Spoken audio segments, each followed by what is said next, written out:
बिस्मिल्लाहिर्रहमानिर्रहीम। अस्सलाम वालेकुम नाज़रीन। वज़ीर आला पंजाब सरदार उस्मान बुज़दार की ज़ेर सदारत सूबाई काबीना कमेटी बराए अमन व अमान का इजलास हुआ है, जिसमें सूबे में अमन अमा के हवाले से मजमूई सूरत हाल पर गौर किया गया।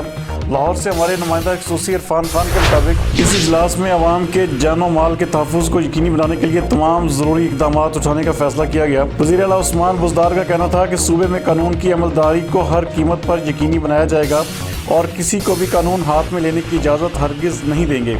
शर पसंद अनासर के खिलाफ बिला इम्तियाज़ कार्रवाई होगी और सूबे में अमन व अमान को यकीनी बनाना रियासत की बुनियादी जिम्मेदारी है।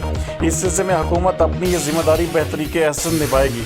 उनका कहना था कि अवाम के कारोबारी ज़िंदगी में किसी को खलल नहीं डालने देंगे। कानून हाथ में लेने वालों के खिलाफ कानून हरकत में आएगा। उनका मजीद कहना था कि अवाम के जान व माल के तहफ़्फ़ुज़ के लिए पुलिस और मुतल्लिका इदारे हर मुमकिन इक़दाम उठाएंगे।